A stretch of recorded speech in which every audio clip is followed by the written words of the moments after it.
In the matter of the people of the state of California versus Orenthal James Simpson, case number BA097. And so, my fellow Americans, ask not what your country can do for you. Ask what you can do for your country.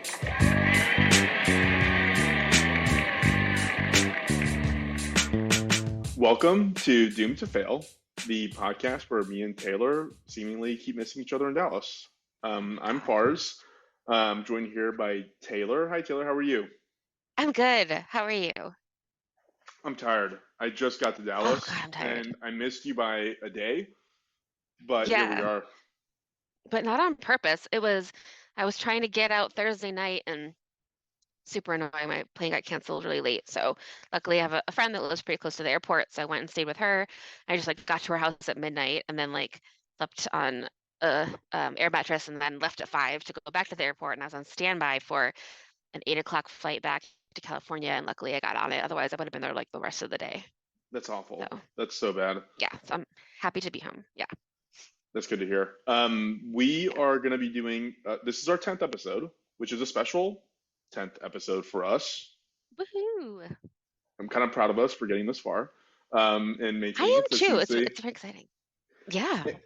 And you had a suggestion for what we should do for our 10th episode. Do you want to tell folks what that is?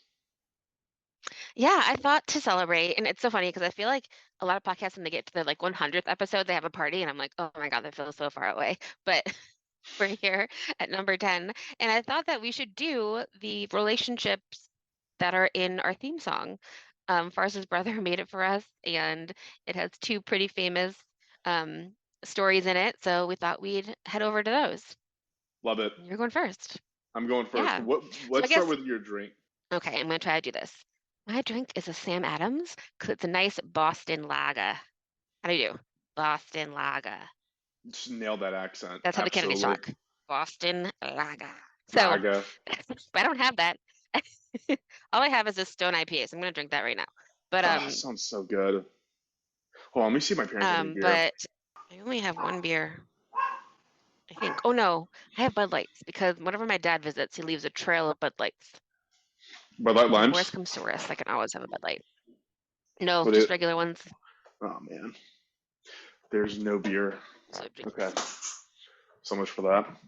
My drink is a screwdriver because I am covering Orenthal James Simpson. And I feel like if you're married to him, you got to be drunk on screwdrivers. You got to pour some vodka in the OJ to maintain that marriage for any bit of time. That's hilarious. I love it. It's real good. Also, I'm totally aware that my audio quality is going backwards this week, and it is just because I'm traveling. That's okay. Yeah. So let's go ahead and dive right in. So I'm going to start with my side of the true crime side of things with OJ Simpson. I'll start by saying that this story has been covered to death. But in researching this episode, so many things came up that I just forgotten about or never really knew. Some of our listeners, like ourselves, were old enough to remember watching the white Bronco chase. If that is you, then you already probably know the broad strokes of what happened here, but we're going to go into it anyways. If you're too young to remember, in addition to this podcast, I would recommend checking out The People versus OJ Simpson on Netflix. Taylor, have you seen that? I have. It's by the it's an American crime story, right? Or is it the documentary? This is not the documentary. This one's the 10-part series that really just starts with the murders and ends with the verdict. Cuba Gooding Jr. is in it. He does an incredible job as OJ. And if you remember, John Travolta plays Robert/Bob Shapiro. I do remember that. Very nice. And Sarah Paulson is in it too. She's the other lawyer. She's great. Marsha Clark. Yeah. She's so good. So Cool. obviously, this is, it is sad. Spoiler alert: 2 people lost their lives. Nicole Brown and Ronald Goldman were the 2 victims, and obviously, it's a tragedy and all that. But the one thing I would say is that this is going to sound really weird, but when I started researching this, I thought of Rambo for some reason. And what I think I was really focused on there was that there are some things historically that produce amazing stuff as a result of it. So, for Hmm. example, I was thinking about, I started going down this path of thinking about Vietnam and how Rambo, the character, is really a byproduct. Like, it wouldn't exist but for Vietnam. And then I started researching what are some other Hmm. things that were a byproduct of that war. And Hendrix, Zappa, Dylan, all of these amazing, iconic Hmm. musicians were completely influenced by that war. And circling back Can to I the bring in a topic hot of, take? yeah, Bob Dylan is terrible. His song lyrics are like a 5-year-old wrote them. Like it's like he rhymes words like bird, nerd, and then like that's it. That's it. He's like not. It's really, really bad. And I saw him in person like 15 years ago, and even then he was too old to be performing, and it was just like oh, geez. anyway, I believe it. I'm not a, unimpressed. yeah, I'm not like a fanboy of Bob Dylan. I will argue that Hendrix is amazing, but you didn't besmirch him, Yes, so we don't indeed, have to go indeed, into it. indeed. I said nothing about that. Yeah. Circling back to the topic of today within this event, I went on Amazon and I looked up the books category and searched for OJ Simpson. There were 16 books per page result returned by Amazon, and there were 39 pages. Oh my gosh, you said 16. I was like, there has to be more than 16, and there's like thousands more than 16. Oh my God, 624 hilarious. books on Amazon right now that you can read about the OJ Simpson trial. That doesn't include This is what I all feel like. the. Yeah, go ahead. No, I'm gonna say like this is what I feel like when people are like, "Oh, you're starting a podcast." Everyone has a podcast. I'm like, yeah, everyone also has a book about OJ Simpson. Yeah. Fine. Ser- uh, No one's this listening, but this does not include anthologies. It just include OJ Simpson in it, like spouse killer, yeah, like all that. None of that other true crime stuff. That's not included in this. This is literally just about the trial. And actually, every character that we're going to discuss here has written at least one book on it, including the I'm sure. Yeah. prosecutors, the attorney, all of them. And then in addition to that, I went and found there were 20 songs written that reference the killings. There are five Mm. like shitty movies that came out immediately after this case became a thing, not including the Hmm. Netflix series I just mentioned or the three movies that OJ Simpson himself starred in and the TV prank show that he produced. So like, there's a ton of content that came out of this Hmm. case. One thing I read that isn't here that I didn't list here, but is 100% believe it, is that the night of the murder, somebody already started trying to sell the book rights to a publisher. The actual night that they found out that this happened, somebody tried to actually capitalize on it. Fuck yeah, good for that person. Because I know. Good for them too. I Yeah. mean, yeah. And one thing we can thank this case on is giving us the Kardashian family. Really, I'm not a I know. Kardashian. I don't really care. Sure, I'm happy for them. They're doing great. They're doing their own thing. Whatever. I'm sure people have feelings about it, but Whatever. Kim Kardashian's dad, her father Rob, was one of OJ's defense attorneys and a really really close friend of his. We'll get into like how close they actually ended up being. And he was also like hilariously played by David Schwimmer in the Netflix series. Oh He my just looked God. he just always, I don't know what it is about David Schwimmer, but he just always looks confused. He Oh played my gosh. him It was amazing. fantastic. Yeah. You Um, felt so bad for that man. who Rob? Yeah. Yeah. He was just so sad. He just like was like, this is my best friend. He couldn't have killed someone. And then he was like, I'm sure they intentionally did this, but they had him like with his kids and being like, it's more important to be a good person than to be rich. And of course, like after he died, his family like did their thing. So it's funny. Don't you feel like that was editorialized just to like poke fun at the Kardashian Oh, family totally though? was. Okay. Absolutely. But it was hilarious. Yes. Yes. Yeah, so long story short is that there are millions of cultural touchstones that come out of this event. We're gonna just start by getting into the main characters here. Taylor, curious to know your take on this. So you would have been of an age. You watched this, right? Like I'm assuming you kept Yeah. up with this. Okay. Yeah. Was For sure. was OJ Simpson a name you would recognize before this happened? I only not as like anything else, and I don't know if it's before or after, but there's this movie that we used to watch when I was little with Annette Funicello from the Mickey Mouse Club where she's older, and it's called Back to the Beach, and it's like her and her family. Lori Loughlin is in it. It's like very bizarre. But I used to watch it all the time with my family, and in that movie, they're at the airport and they see OJ Simpson and they say, "Is that OJ Simpson?" But then they see he like runs and trips over a bunch of suitcases, and they're like, "Oh no, it can't be." That actually I sounds think that's familiar. but for I don't know. It's like a totally random cultural point, but so I might have known like of him because of that, or that, but like not like a lot. Like we weren't like Bills fans, so.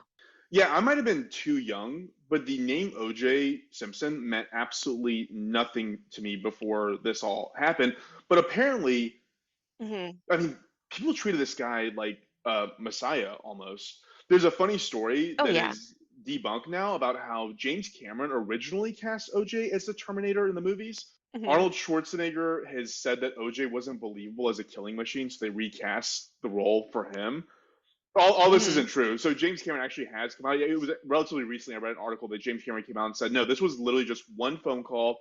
Some executive who was on the production company side of things called James Cameron and said, hey, we recommend you cast OJ in this role. Wasn't true, but obviously his name was big enough to where it's being batted around in Hollywood hallways to the likes of a James Cameron, right? So Yeah, that's he was worth like a something. cultural phenomenon.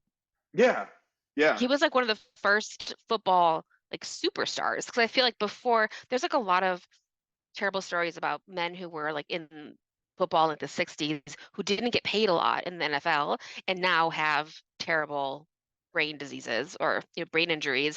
And people are like, "Oh, but you were in the NFL." And they're like, "It wasn't like that. It wasn't like I was a superstar, all these endorsements. It was like kind of like a regular job, you know?" yeah, So they didn't get yeah. paid this extraordinary amount. So he was like one of the first. I think he did all those Hertz endorsements, right? The Hertz cars. He was just like, I think maybe the first really, really, really famous one, especially the first black one. I think, like, as a black man being super uber famous. You are nailing everything here. That is a really good encapsulation. Again, I wasn't aware. No, no, I wasn't aware of any of like I. I'm gonna get into it, but like that was actually a really Okay, good way please to do. phrase it. So going back to the characters, the Got main it. characters of the story, we have Orenthal James Simpson, OJ himself, who was a former professional football player and an actor. We have Nicole Brown Simpson. She has no work history to speak of, really. Her and OJ met when she was a waitress at 18 years old. And we have Ronald Lyle Goldman, who was a waiter who had the misfortune of being friends with Nicole, or having some sort of relationship with her. Like we don't know, but whatever, doesn't matter, Hmm. right? Yeah, I agree. I'll start by saying I love football, but America's hero worship of football is kind of insane. Yeah. There is no doubt OJ was a phenomenal athlete, but this guy's hero status got him into and out of so many things that are completely closed off to normal human beings. Hmm. I mean, think about it. It's literally the reason why we know his name. I mean, murdering spouses is nothing new, and yet this guy has been Hmm. dominating the public consciousness for almost 30 years now. I'm gonna go. I'm gonna list off OJ's achievements, not because they're meaningful to me or probably really the listeners either, but it helps paint a picture of just how respected this guy was at that time. These are just bullet points I'm gonna rattle off. He played for USC and when he graduated, they retired his jersey. For context, this actually has only happened 6 times. So it's only 6 players, including OJ, in Trojan history have ever had their numbers retired. He won All American twice in college. He won the Heisman Trophy. He was basically in every what is essentially now the Pro Bowl of his era. Back then it was called the all time Hmm. teams. He had Hmm. the most touchdowns in 1975, the most rushing touchdowns in 73 and 75, the most rushing yards for 4 seasons. He won the Offensive Player of the Year 3 times. The Associated Press named him Athlete of the Year in 1973. Once they started actually having Pro Bowls and naming it that, he played in 5 of them.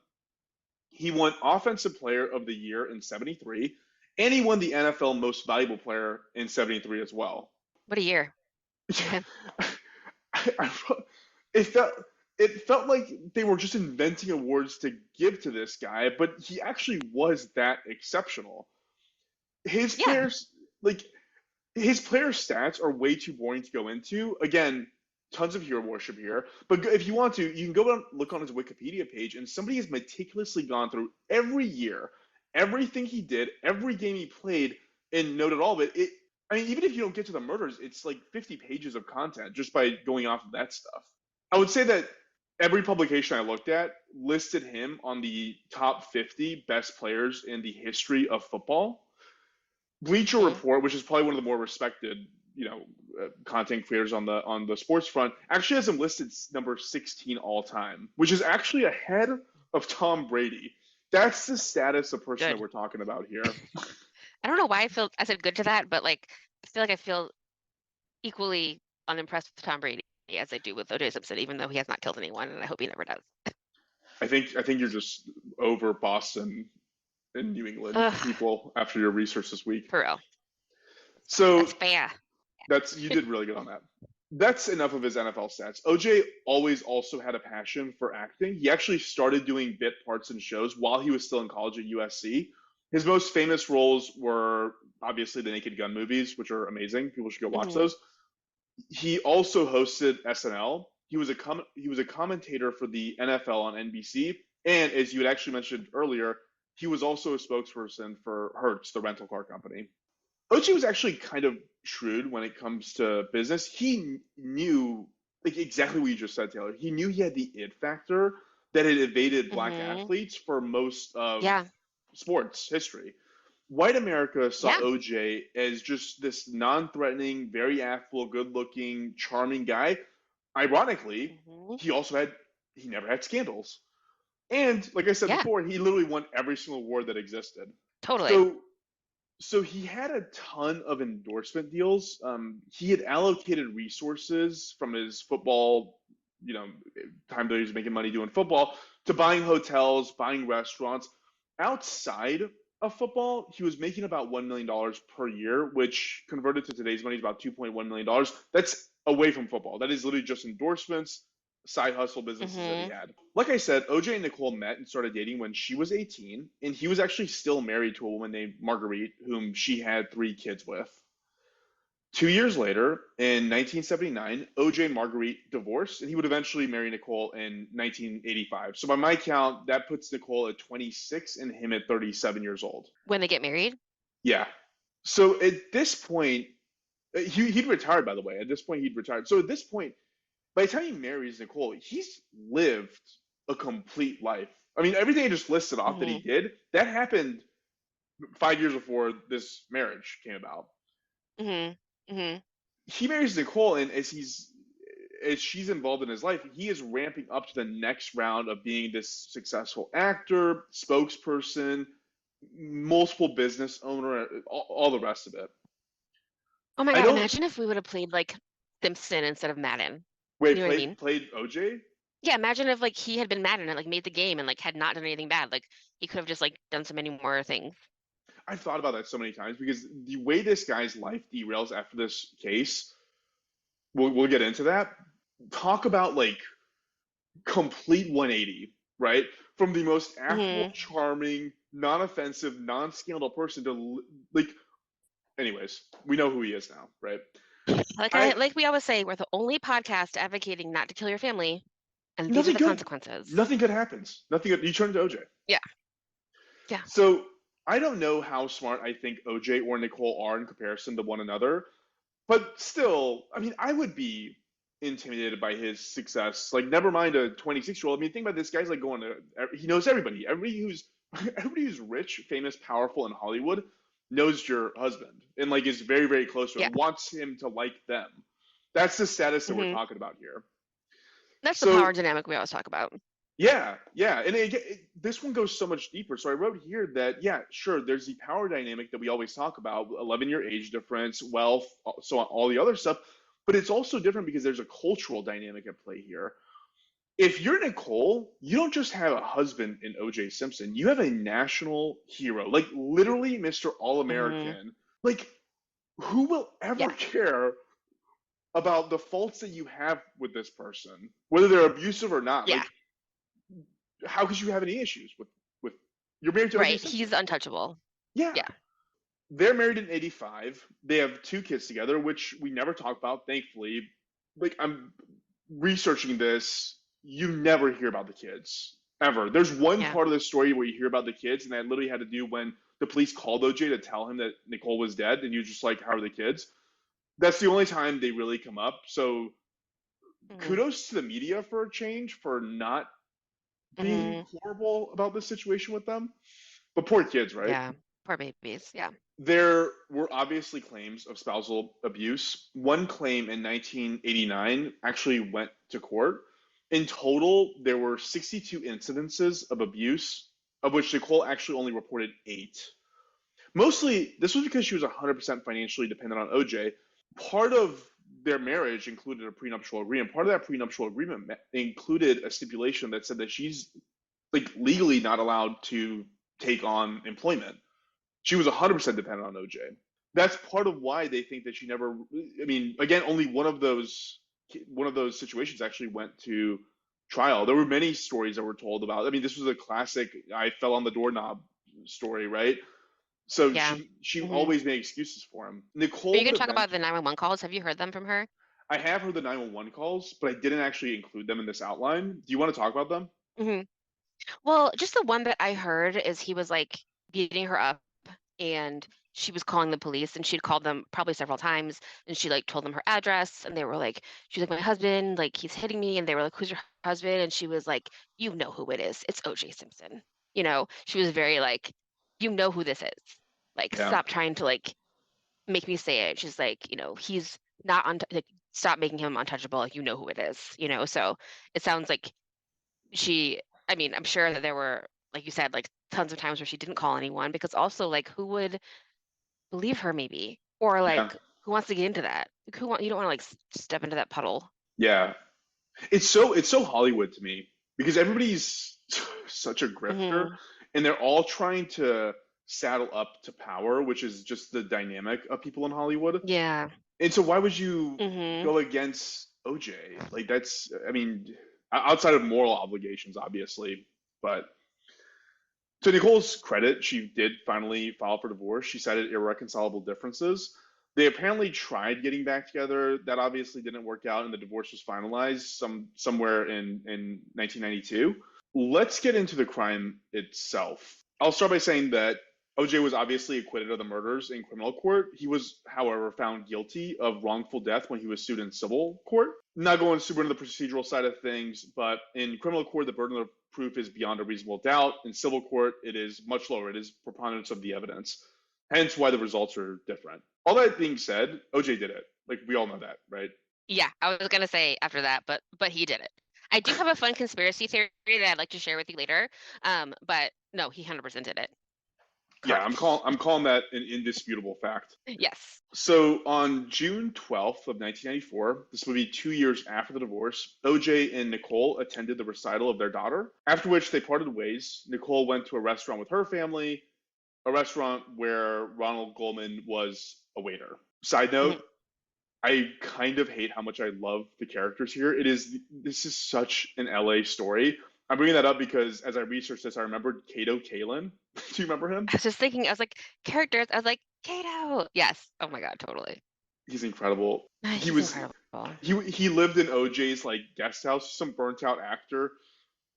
Anyways, so in this on this night, while Nicole is having dinner with her family, OJ was getting McDonald's takeout with Kato. At some point in the night, at some point in the night, Nicole's mom calls the restaurant they ate at and told them that she was missing her glasses. The manager Mm. found the glasses, and apparently Ron was supposed to go to Nicole's house to return them. That was the game plan. Around 11 p.m. on that night, a man in Nicole's neighborhood was out for a stroll when Nicole's dog came up to him covered in blood. Ugh. Apparently this guy didn't find that suspicious. He just like walked home and the dog followed him. Eventually, one of the neighbors, some couple said, "Hey, I'll take the dog in." The guy didn't want to hold on to it. They knew it was Nicole's, and then they went back to the house to Nicole's place to return the dog, and that's when they discovered her body. So she had been stabbed to death. Apparently, she was nearly decapitated. It was a pretty I, gruesome ugh. scene. Yeah, that's Yeah. what I heard. Ron's Yikes. Ron's body was found nearby and had also been stabbed multiple times. It was assumed that OJ was killing Nicole when Ron showed up, and he took Ron out basically to avoid witnesses. At the scene, police found a blue cap and a leather glove, which will come up very famously later on. The night all this went down, OJ was actually supposed to be flying to Chicago to meet with Hertz executives. A limo driver arrived at his house and waited for him until sometime around 10:40 p.m. or so to take him to the airport. Apparently, the limo driver stated that he loaded four pieces of luggage in the car, but OJ only flew with three. So the assumption was that he went to LAX and he took a piece of luggage with him that had incriminating evidence and just disposed of it there in the public bins. Police Wow. call OJ in Chicago the next day to tell him about Nicole's death. He sounded upset, but like I said, he was mostly disinterested, according to what's been reported. Why? First, is that normal? Like, would someone call like your ex-wife if you were murdered? No, right? That is weird. Like, why would they call him? Like, I just think probably just because he's famous, I guess, and they wanted to talk to OJ Simpson. But like, that feels really weird. I feel like, why would you call someone's ex if they were murdered? You would call like anyone else. I don't Well, know. well, what I can guess is that the kids were in the house when she was killed, and so maybe, Oh, yeah. As a parent, okay, that makes sense because he was yeah, the parent and the poor kids. Oh, poor babies. Okay, yeah, that's the only thing I that can makes sense. figure. Yeah. They ended up asking him to come in for questioning, which he did, and he was caught immediately lying. Immediately, like the first thing coming out of his mouth, he's such a dope. Well, also, I think that he's also probably like in shock about what he did, maybe to an extent. But he lies about a cut on his hand, and he says that he got it in Chicago. Yeah, like, Yeah, like he said that like he was so stunned when he heard the news, but they found like blood prints in his vehicle, and they're like, and then he was like, "Oh no, I got it the day before I left for Chicago. I forgot." Like it was like, why? What a weird thing to lie about. before you said that they had a cut in his hand, I was thinking like his hand would hurt because I remember in like, this is gross, but I remember in the Manson murders, one of the girls that was like stabbing Abigail Folger to death was like, I was surprised how much my hand hurt because Yeah, it's not easy to almost decapitate someone, you know?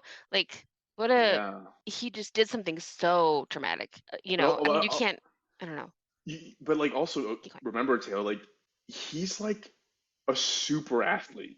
Like, he's not a normal weightlifter. No, I know, but that's like it's a different muscle to do a bunch of stabbing. I guess. I don't know. Okay, I don't just an know. idea. Keep going. So, the next day after OJ comes back from Chicago, goes to talk to the police, he hires Rob Shapiro, who's a lawyer basically tasked with assembling a defense team for him. They call this defense team the Dream Team. He hired a who's who of the most expensive lawyers in Los Angeles. They all became ancillary characters in their own right. It was reported during this time OJ was very, very distraught and super depressed. He actually went and stayed at Rob Kardashian's house with him and his family for several days Hmm. for the moral support, I would assume. Hmm. On June, And in the show, they make it clear that when he did that, he had a girlfriend. Do yeah, you remember that? yeah, I So can't like remember, that's bananas. Yeah. Keep going. Barbieri or something. I mean, yeah, she became I don't remember. so what? But that woman had to like share a bed with him at the Kardashians So weird. while, I mean, give me a break. That's terrifying. There was one piece of this which like OJ apparently had a bunch of naked pictures of this girlfriend up at his house, and the jury went to his house to like look at the scene of him being at the house or whatever, and apparently Johnny Cochran and Rob Kardashian went to the house and replaced all the naked pictures of this woman that he was dating with like what was it? It was who's that artist that's Norman Rockwell. They replaced all these naked pictures Yeah, right. with Norman Rockwell paintings. It's so funny. On June 17th, the LAPD concludes that they have enough and they ask OJ to surrender himself. They ask him to surrender himself. Like, that's what we're talking about here. Hmm. Nobody else would this happen Right. to. They would go get him. Yes. Yeah. This actually is like a huge part of the Netflix series is like this saga of getting OJ to the police station. The police tell Shapiro this, who then relayed this to OJ. At this point, formal murder charges have been filed by the state. Somehow, I don't know. Maybe it's the fame, maybe it's really good lawyering, but his lawyers keep delaying him going to the police station to surrender himself, up to a point. Hmm. The LAPD eventually has enough, and they just go to the Kardashian house to arrest him. They're like, "This is enough, finally." Hmm. By this point, OJ and his friend and former teammate Al Cowlings, who we'll refer to here going forward as AC, had apparently disappeared from the Kardashian house, and an APB was put out for both of them for their arrest as fugitives. Hours after the disappearance, Rob finds a suicide letter from OJ, which, okay, like, I get it, suicide sucks. This one was so woe is me. Like, it's the ramblings of somebody incredibly privileged and not understanding how badly he fucked everything up. He just really Mm-hmm. felt sorry for himself. Going to the Bronco chase, the famous Bronco chase, this was such a big deal if you were old enough to remember this. Mm-hmm. They This I interrupted, remember for sure.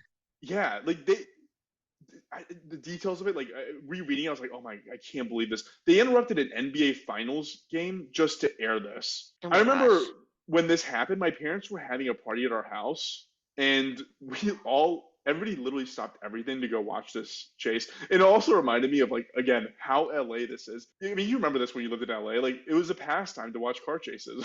It was just like, it Oh happened yeah. so Oh my gosh. frequently. There's so many. That's Yeah, really funny. I just someone at my office, we were talking about it recently, and she was born that day in Inglewood, and I was just like, "Oh my God, your mom must have been like, what are the doctors doing? They're not here yeah, helping me, you know?" yeah. That's wild. There are so many details here. Some of the fun ones are that what the way they got to OJ during this car chase was they would have all these people go on the news and start talking like they're talking to OJ, but it's being broadcast across the entire country, right? They would have Oh his gosh. coaches, all these famous friends he had, these former famous teammates and players. All of them would go on Mm-hmm. news shows and literally be talking to OJ on the radio. That's so Apparently he had a gun on him as well. AC calls this out and says, "Hey, he's got a gun." He was basically sitting in the back seat. He was wailing about Nicole, about how he's ruined his life. Just every indicator of how guilty this man actually is. This like, oh, thing I made a mistake. I should not have killed someone. Yeah, Pretty basically much. that. So this thing drags on for hours. Apparently, the police helicopter had to stop and go back and refuel. Like, that's how long this was taking on. But this wasn't like a high speed thing. It was just like this meandering around the It was 101, the so 110. slow. Yeah, it totally Yeah. was. Eventually, AC and OJ make it back to his estate, and he goes in the house for about an hour before Bob Shapiro arrives and escorts him out to be arrested finally. Getting to the pretrial side of things, OJ pled not guilty, obviously, and a trial was set for January 24th, 1995. They really harped on the fact that he really wanted an expedited trial for some reason. I'm not entirely sure why he was so in need of that. Maybe it was just get back to normal life, let me get acquitted and move on. I love Hmm. how literally everyone in this trial became their own celebrities just by Oh association. yeah. Well, was it the first trial that was on TV or was that Menendez brothers? It was like one of the two, right? So I thought the McMartin thing was first, This wasn't the, it? the preschool? Yeah. I don't know. Yeah, I It's one should of have the looked first, I that up. guess. It had to be one of the Yeah. first. So for example, the judge in this case, Lance Ito, he was lampooned on SNL. Marsha Oh Clark, who yeah, I was remember that. the Dancing Itos. Hmm. So Marsha Clark, she was the lead prosecutor. She became a television personality who basically now reports on legal matters. OJ's own defense team became superstars in their own right. I don't know if you know this, but Bob Shapiro became like the face and founder of LegalZoom. Oh, that's funny. The founder? Yeah.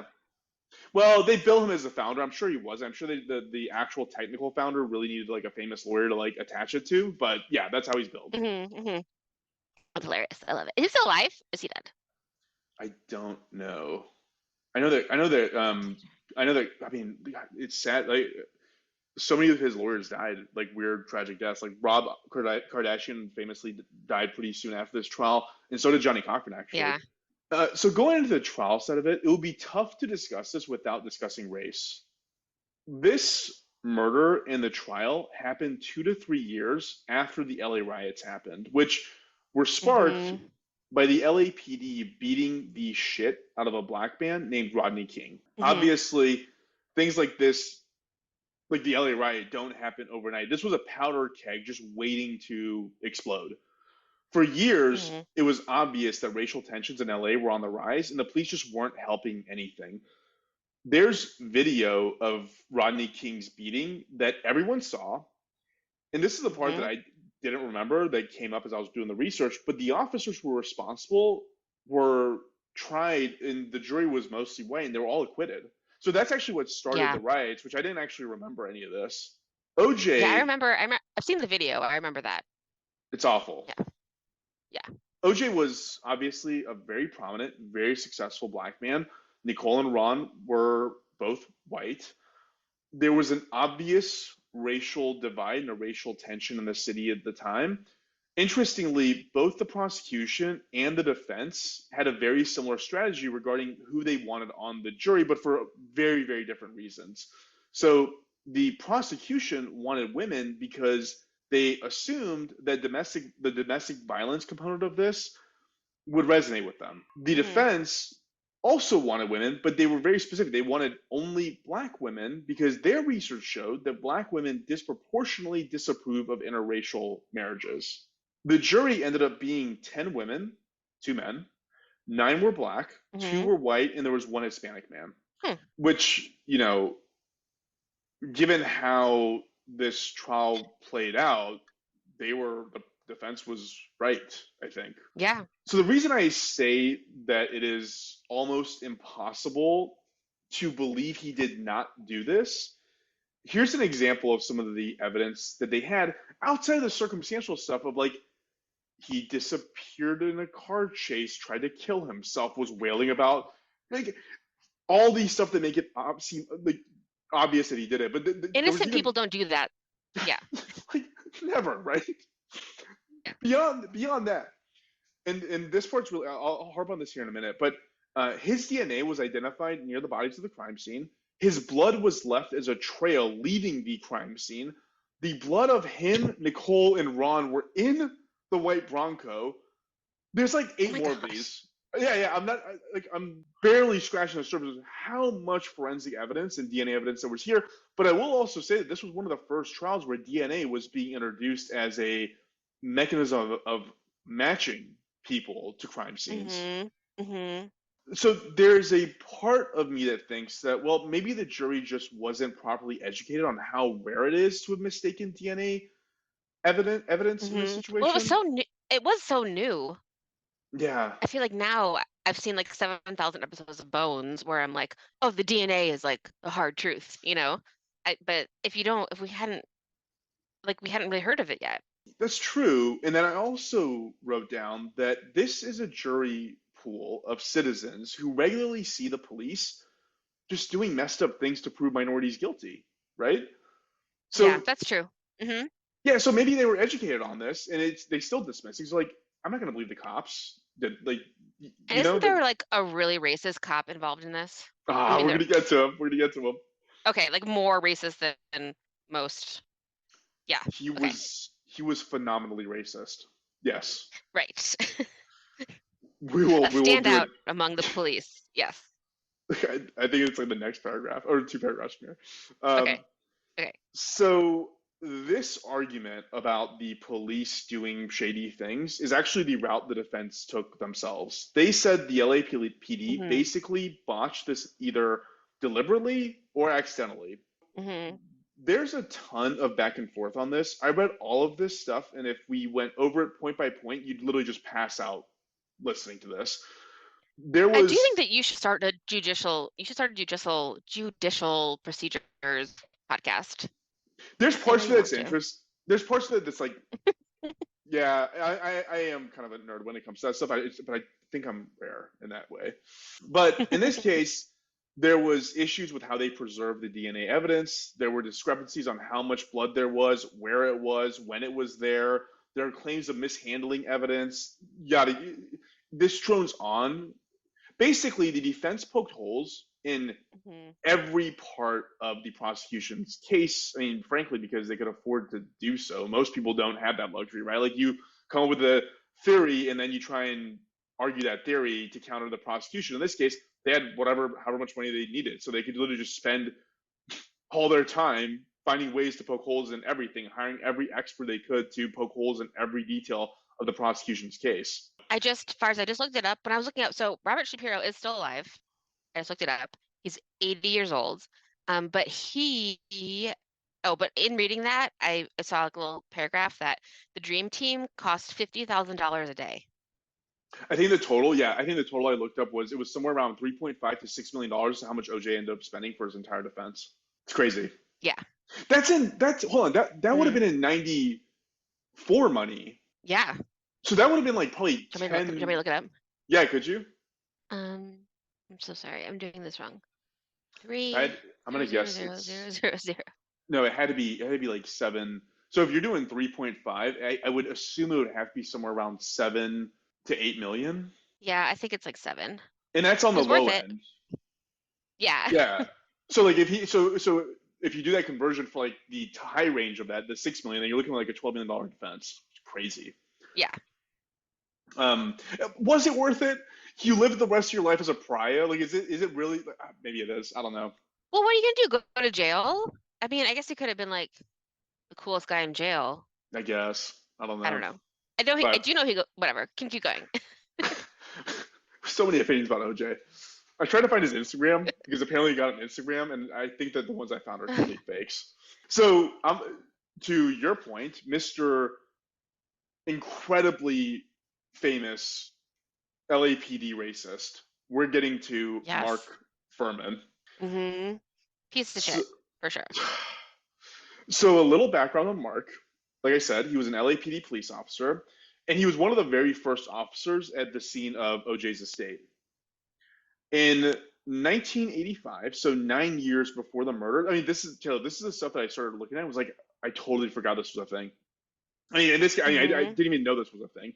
So 9 years before the murders, a screenwriter named Laura McKinney wanted to write a screenplay about the experiences of female officers. Mm-hmm. She met Mark and asked that he provide consulting services about his experiences as a police officer, working with women in the police force and all that good stuff. Like we have been saying, Oh God. Mark Mm-hmm. sucks. Mark is what a stupid person thinks a man's man is. Yes. Ugh. He is the definition of punching down and feeling good for doing so. Laura recorded all these conversations she had with him. And amongst the amazing character traits that Mark exhibited, these are the beliefs that he held. He was a leader in a group called MAW, which stands for Men Against Women, which literally sounds like Al Bundy created it. Like this sounds like a. That is so stupid. That just sounds dumb. You sound dumb. So, I can't think of a worse name. I could have sworn this was a part of Married with Children, right? Did Al create? It might be. Oh my God. Whatever. It does sound like that. Yeah. The whole point of this is a group of male police officers who would harass and intimidate female LAPD officers. Like they would put them in harm's way. So, for example, if like the female officer is in a shootout and asks for a backup, they just won't show. Like it was crazy levels of just trying to make these women's lives a living hell. And this was a big group. I didn't write the exact number down, but it was somewhere like 140, I think, if I remember correctly, was the number of LAPD officers that were a part of this organization. Or organization. Yes. Bunch of fucking morons just hanging around. Right. Yeah. Men against women. Like, what does that even mean? Like, what? I know. Do you like what? That's so stupid. Cool guys, really cool guys. So stupid. Like, oh, I bet they're all alpha males. Such Assholes. idiots. Keep going. So he obviously said a ton of misogynistic things on these tapes, and I won't go into them except one thing, which was he was quoted as saying, "You've got to be able to shoot people, be people beyond recognition, and go home and hug your little kids. Women don't pack those qualities." Which, good. You shouldn't think that beating someone 100%. beyond recognition is a good thing. Like, why? You're an officer. Why are you doing like, that? You're not the jury. You're not the judge. You're not the institution that is meant to punish these people. Like, you should be just taking them and putting them in the places where they can be prosecuted. Like, why are you beating someone beyond recognition? Do you think, I know that like we said earlier that you were talking about, you're not against the police, but I do think that a lot of police reform wouldn't hurt, and like it's always been the case. Yeah. So Little sensitivity training. yeah, so what happened? So much happened in the LAPD police force because of this trial, because all this stuff came out, right? Like there was Hmm. investigations and wait, are y'all really not showing up as backup for women? Like a lot of the reforms came as a downstream impact of this case. There was another scandal that happened called Rampart, which I'm not going to get into, but there was multiple dominoes that fell because of this, which were great. There were great dominoes to fall. They should fall. Yeah, good. Fuck those guys. Yeah. Yeah, totally. Mark was recorded on this saying the N word 41 times on the tape, which What did is he think was happening? Yeah. this is actually really important. This is a critical part of this case. And it comes up later on in the trial because Mark is asked if he has ever said that word, and he testifies, he perjures himself, saying no, he hasn't. So this is going to come up later on and is a big part of the defense's case, actually. Again, the reason why all this is relevant is because of the crime scene where they found Nicole and Ron's body. There was a bloody glove that was also found there. At OJ's Hmm. estate, there was another pair that was found by Mark.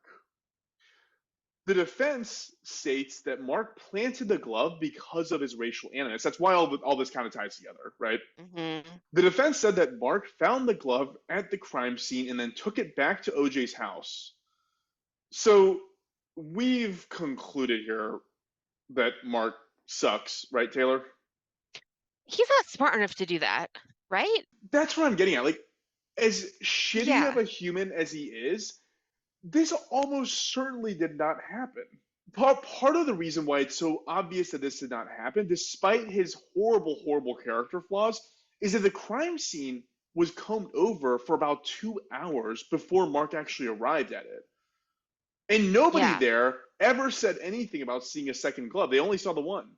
Hmm. That's an obvious hole in this defense. The prosecution famously asks OJ to try on the glove to show that it fits him. OJ probably was Uh-huh. making a display of how hard it was. I mean, there's video of this you can watch where I mean, this was we It's all so watched dumb. this Yeah. happen live, I think. But part of the glove basically is too small to fit him. But part of the assumption is that he had arthritis, which makes your joints flare up, Yeah. and that part of the medication for it is an anti-inflammatory, which he had stopped taking, so that his joints would flare up, expand in size, and make it difficult to put the gloves on easily. Like realistically, it could have been the fact that the gloves had been completely soaked in blood, the fact that they'd been Right. Is there frozen. Yeah, like and also because of preservation issues, they'd frozen and defrosted the gloves multiple times. And also, a thing I forgot about was that he was also wearing latex gloves underneath the gloves when he tried them on at trial. he So was? I didn't know that. yeah, That is, yeah. oh I don't my know God. why they. Yeah, I don't know why they did it that way. Well, Jesus. Yeah. One thing I didn't know until after researching this was they also brought in a brand new pair of these gloves, the same size gloves, to have him try them on, and they fit perfectly. But nobody remembers that, right? Um, What? yeah. That's ridiculous. I didn't know that. And I didn't know like, what? That is, well, that is suspicious, So one for fuck's sake.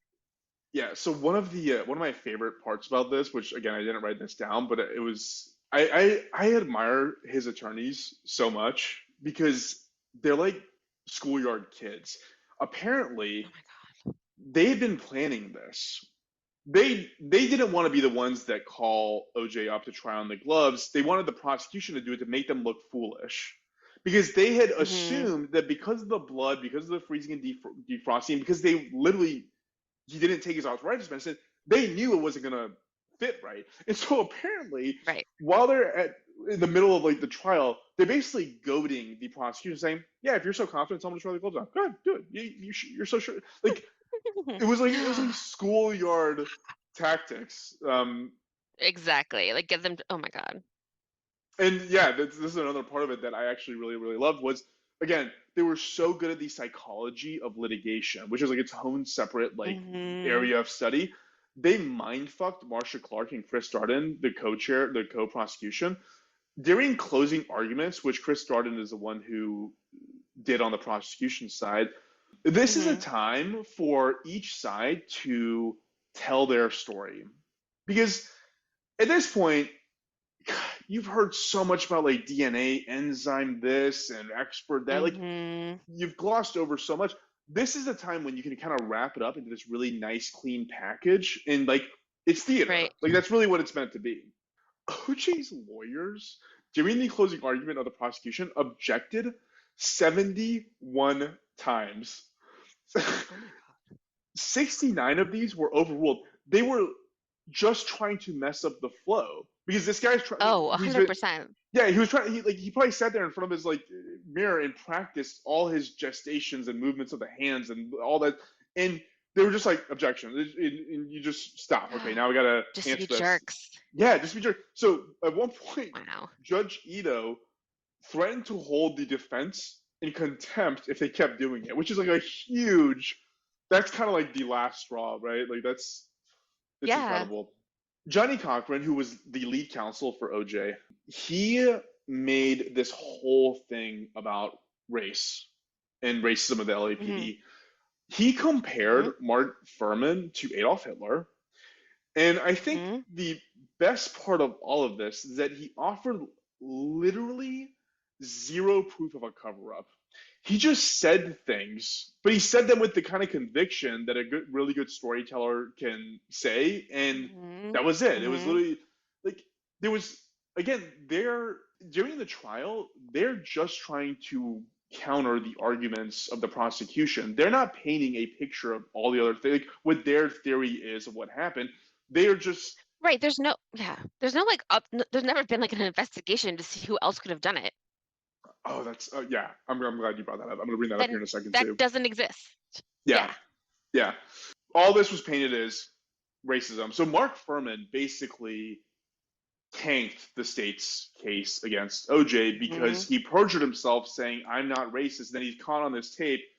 So that's it, really. And frankly, because 2 years prior, all these people, again, think about the makeup of the jury. All these people saw the LA riots happening, and they framed all in the Rodney King beating and everything else that went on with the LAPD. It's like they were ripe for this story to resonate with them. To again remind everyone how big of a deal this was, Bill Clinton, who was president at the time of this trial, he was being updated regularly about the jury deliberations because he was ready to deploy the National Guard if another riot were to break out. That makes sense. So the jury deliberated for 4 hours, and obviously, like I said up at the top, they returned a verdict of acquittal. One of the jurors did the Black Panther fist raise thing at OJ when the verdict was read, further illustrating just how much race played a factor in all of this. It's interesting because there's, again, one of the 50,000 documentaries that were made about this case. That guy, the guy who did the Black Panther, the juror who did that, he was in a documentary about the case in 2016. He came out in that documentary saying, on retrospect, he should have voted for guilt. So that's where it's like, man, Hot take. Thank you, sir. You are, what are you, like, you're 22 years too late. But yeah. Oh my God. Good point. That's hilarious. Driving the point even further, 75% of white America thought that he was guilty. 70% of African Americans thought that he was innocent. It's worth noting that the numbers narrowed since then. So in 2016, again, another poll was taken where 57% of African Americans think that he is actually guilty. So that swayed further. I think it was direction. just there was so much tension. Yeah, definitely. That is mostly it. What followed was a string of other legal and financial battles. OJ was sued by Fred Goldman, who is Ron's incredibly mustachioed father, and he lost a $33 million judgment because, again, it was a wrongful death. Like, it was a different burden of proof, and he lost that. He went on to try and publish a book called If I Did It, which the Goldman family sued him over. They later published the book, but reduced the if part to such tiny font that the actual print of the cover read, I did it. In 2008, he was sentenced to 33 years in prison for breaking into the hotel room of a sports memorabilia collector and stealing a bunch of stuff, which admittedly it was like his stuff. I know it was OJ Simpson memorabilia, not that he owned it, but he was found guilty of armed robbery and kidnapping. He ultimately served 9 years in prison and then was paroled in 2017. I put some fun facts here that are kind of just add some color to this. Like I said, we talked about a little bit before. Man, this guy was such a different human before this happened and such a different person after it happened. He went on to host and create a prank show called Juiced, which is the worst concept I have ever heard of. God.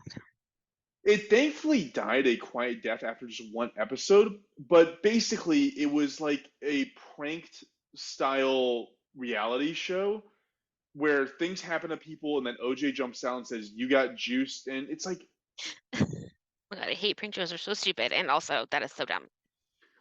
do you think people are happy Could you to see imagine? You'd be real scared. You'd be like, "Are you gonna murder me?"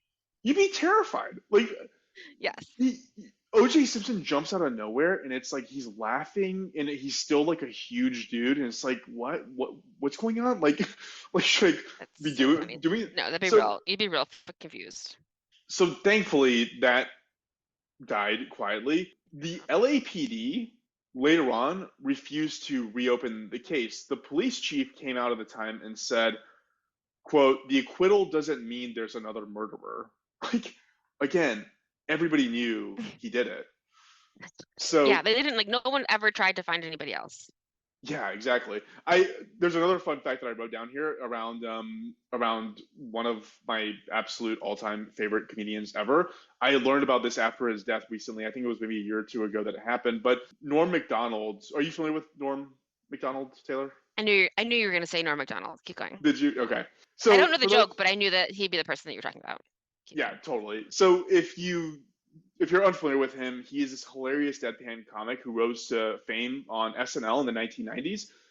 I would describe his comedy as kind of the embodiment of just really not giving a shit about consequences. Norm anchored the joke news show on SNL called Weekend Updates. He was apparently told by executives at NBC, who's the company that produces SNL, to stop making jokes about OJ. This exec named Don Ohlmeyer was apparently super close friends with OJ, and all these jokes were written by Norm himself and one writer on SNL called Jim Downey. Jim was actually fired outright, and Norm was fired from doing the weekend anchor role. He was still on SNL, but he very shortly had to leave that as well. I watched all these segments he did. It's totally worth a YouTube visit. Not because I think making fun of OJ is particularly funny or that, or any of that. It's more like you watch him knowingly sink his career with this grin on his face and just being like, guys, this is looter. You know what it reminded me of was even at NBC, the executives there are trying to protect this guy. And Yeah. there was something indignant about Norm Macdonald's attitude that was like, I don't even think he was doing it for the comedy. I think he was doing it for like, this is insane. Why are we trying to treat this guy with any sort of reverence? I remember right after, I don't know if it was him or if it was someone else, but on Weekend Update, they did the thing with like the picture of OJ and they said, well, it's still murder is legal in California. That's yeah, a joke I remember. Yeah, I wrote one of these down because so he would deliberately interject it in just total non sequitur ways. Again, just pointing out the lunacy of why are we trying to protect this guy. He did a segment on Charles and Diana's divorce, which was going on at this time, and Wow. he threw this graphic up that was like, and Charles wrote a book about it, and this picture of Charles in the book cover read, "Of course OJ did it. Come on." Like it just has nothing. Like he's talking about Diana and Charles, but he made it a point Yeah. to do this. And yeah, I just thought that was absolutely fantastic. Kind of like speaking truth to power in a way that nobody did to OJ Simpson. So yeah, goes to Norm Macdonald. But that's my story. Wow. The only conspiracy theory that I've heard that I kind of like is I did hear from Crime Junkie, I think, another podcast. They did like a special where there's a theory that like OJ's son from his first marriage was like a little unstable and he was not invited to that dinner after the recital and he was really mad and that's why and then he went and killed her, but obviously that's not true, but that's like the only thing I've heard that is like has like a little bit of like maybe that could have happened, but really like, man, he definitely did it. Have you ever met anybody who's said he didn't do it? I remember when I was like watching it, I was in like middle school and I was like, people talked about it all the time. And I was like, maybe he didn't do it also, but I mean, I was 12. Like, what am I supposed to know? I But know. I don't know who I was hearing that from or whatever, but no, I don't know anybody now who would say that he didn't do it. Yeah. I can't Yeah. imagine someone today being like, yeah, he did it. And Yeah. he lives in 100%. Florida and he's out of jail and just like goes to Costco. It's weird. So weird. So weird. Like he's just a Yeah. national. Like, you're that is the only thing you're known for. I mean, it's crazy to think that like all the accomplishments, all that bullet point I listed off of all the things that he did, all of it gone. He's the guy who killed his wife. Yeah. Like that's basically it. So And you can't even like celebrate him for his sports achievements because you just can't. So there, it hi- doesn't matter, his jersey's still retired, which I was kind of surprised by, but I don't know. Hmm. So that's my story, and That was yeah, crazy. yeah, wild times. So, Farz, Taylor. today, I, I know that in our theme song, it's JFK, and we're thinking Jackie and him, but actually, I'm gonna go all the Kennedys, and talk about the Kennedy curse. So there's so many bad things that happened to the Kennedys. So I'm going to kind of go through them. And it's going to be a little out of order, but it's also going to be kind of like reading the Bible because I'm going to be like, Jack, son of blah, blah, blah, because I'm going to go person by person and just tell you the bad things that happened to them. It's There gonna be a were lot of bad 9 Kennedy things. children, a lot of bad things. There were 9 Kennedy children. They all have tragic stories. Kennedy women aren't as cursed as the men. Take that for what you will.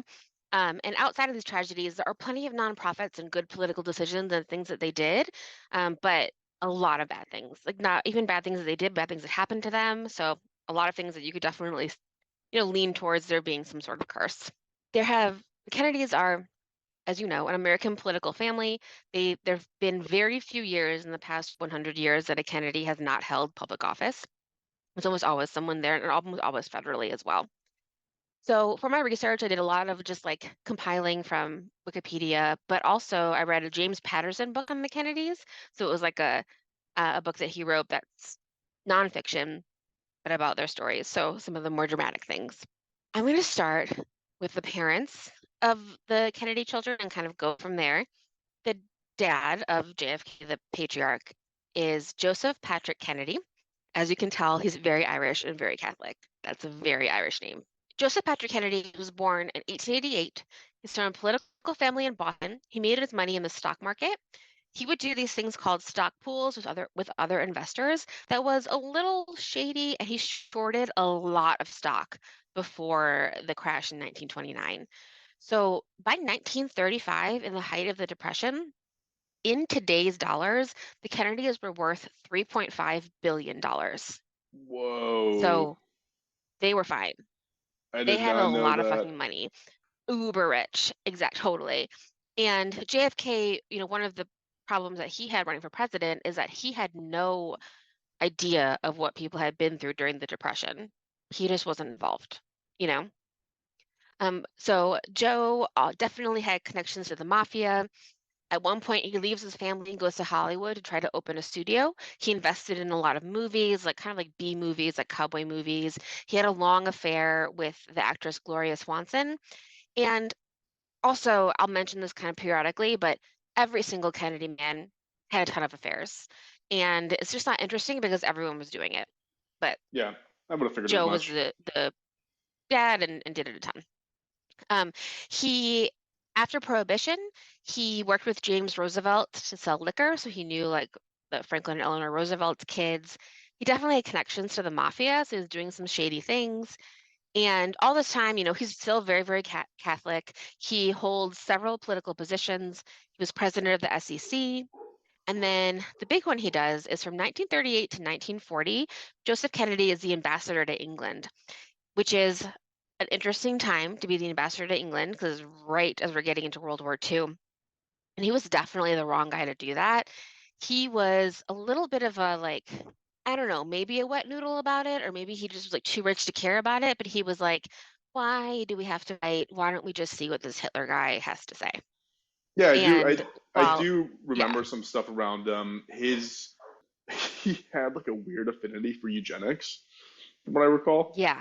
and so Oh, that this, makes sense. yeah, this kind of falls in line. Yeah. Yeah, that totally makes sense because all the Kennedys like look the same and have like the same thing. I mean, I feel like it kind of fits into that. But he was like he tried to meet with Hitler twice and never actually got the meeting. But one British MP said of him, he said, quote, "We have a rich man, untrained in diplomacy, unlearned in history and politics, who is a great publicity seeker and who apparently is ambitious to be the first Catholic president of the United States." So like no one took him seriously up there. And he was also anti-Semitic, unsurprisingly. And the things he said are bad, but generally it was like Hitler has some good ideas. What's the problem? You You know. know what's Um, weird about all that is at that time in history, Irish people were very much looked down upon in the U.S. Like they were like yeah, they were a minority, right? he's definitely from a minority. Yeah, And it's just interesting, like he doesn't see the irony in like his own belief system yeah, and how people treat him directly. totally, totally. Yeah. So, I mean, that's just, part of his personality. He was also like a very strict father. He raised his children to always win. They, had to be the best, and he basically raised them all to be president. That was his goal. He dies of complications of a stroke in 1969. So the timeline's going to be a little weird, but he dies in 1969. He married Rose Kennedy. She was born Rose Fitzgerald in 1890. She actually died in 1995 when she was 104, which is some of these women That's live crazy. a I very can't long believe it time. was that recent Yeah, in time. I know. So she was also very, very Catholic. She met Joe at parties in like a rich society.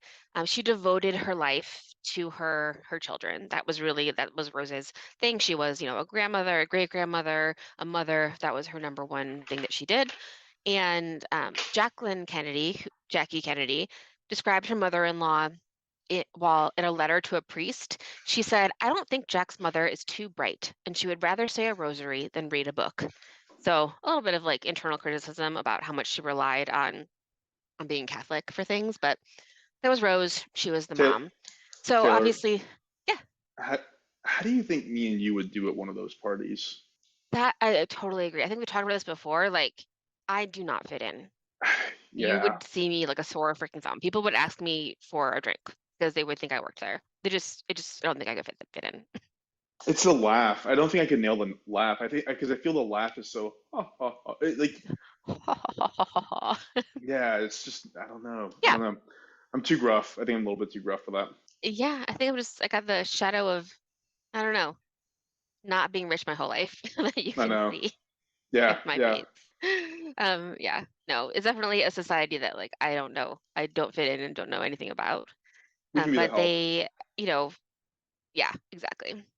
So now I want to talk about all nine of their children. I'm going to do it in order, and it'll be maybe confusing, but some stories that maybe you haven't heard, we'll get to.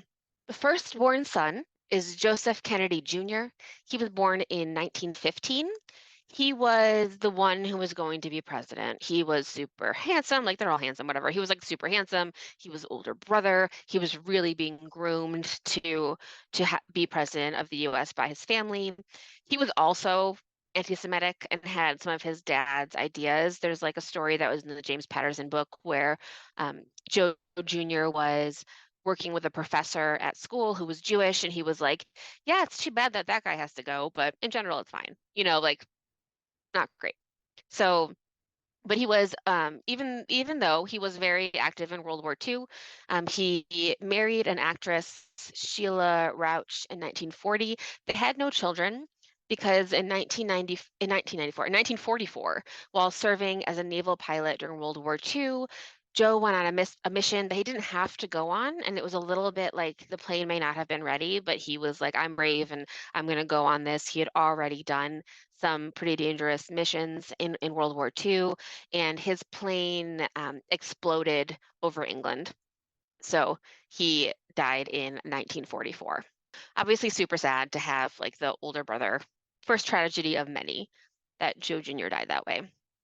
The second son is John F. Kennedy. He was born in 1917. He was a sick child. He had back injuries after being injured in World War II. So a big part of his story is how many drugs he was on when he was president. Have you heard those stories? I have. Yeah, it was Yeah. apparently that injury was like almost debilitating. Yeah. The kid had to wear a back brace and like, so, during the Cuban Missile Crisis, the person in charge is like pretty fucked up. So super interesting. If people had known that, maybe like he wouldn't have gotten as far as he did, but he was, in a lot of pain for a lot of his life. But Yeah, he so he was served on as the like commander. he would have been on like opiates, right? Oh, 100%. Yeah, yeah. He had like literally the doctor they called Dr. Feelgood was his doctor. Oh, jeez. So yeah, Okay. it was absolutely on a whole bunch of shit. Yeah. It was like, a pill to go to sleep, a pill to wake up, a pill to do this, da da da, lots of shots, those kind of things. He sounds like a Burning So, Man attendee. yeah.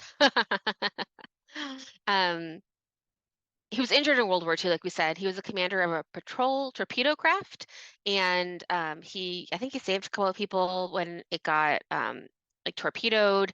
He is the only president to have the Marine Corps Medal and the Purple Heart.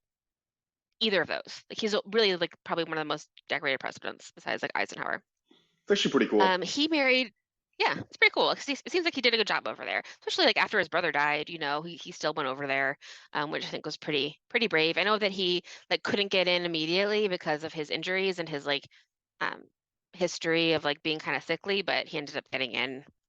However, that happened and was actually pretty heroic in there. So he married Jacqueline Lee Bouvier in 1953.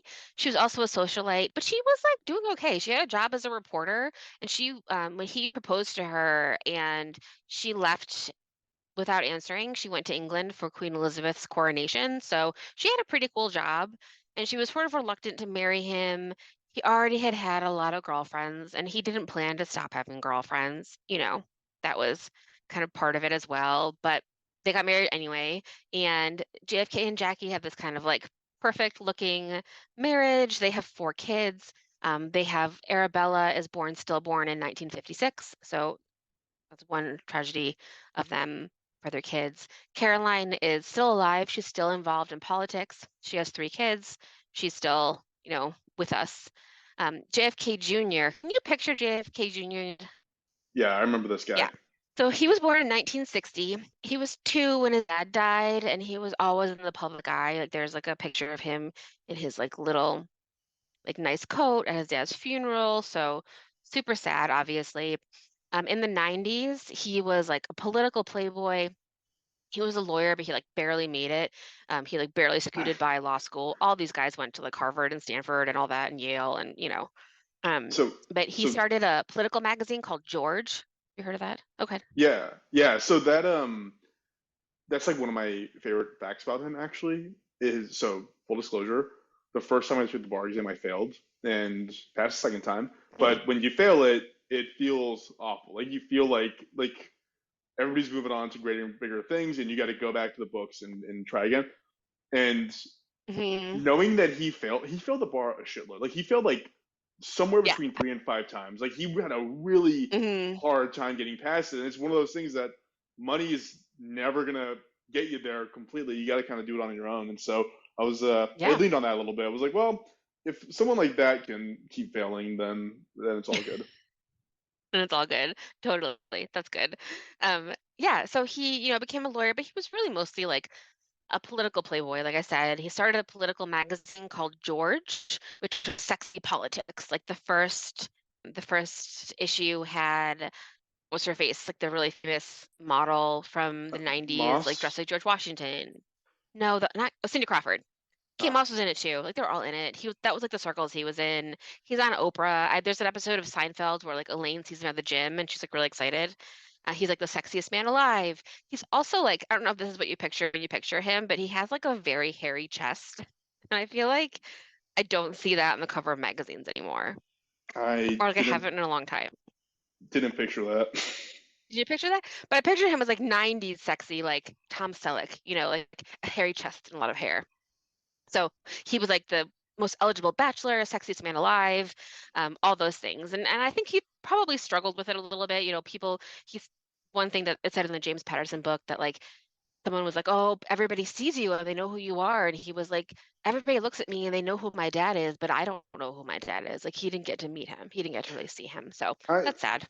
I can imagine that on the outside looking in, you're like, what a charmed life, right? Like you're uber rich, you're a Hmm. Kennedy, you're good looking, living. I think he was in New York or something, wasn't he? Yeah. Yeah, and I think on the outside it could seem like it's all rainbows and sunshine, but there's got to be a lot of like, Hmm. how do you create your own life when you're like your Pretty dad big is, shadow, especially for him. Yeah. yeah, Yeah. like they Big call old rock what didn't for they sure. call his mom and dad like the king queen of Camelot at one point, like they were. Yeah. It was like Camelot was like a perfect marriage of power and all these things. And yeah. Yeah, that's got to be tough to grow up in that. Yeah. Totally. So JFK Jr. marries another rich woman named Carolyn Bessette. She was also like not super stoked on marrying him, but then she did, and they were like a dream couple of the 90s.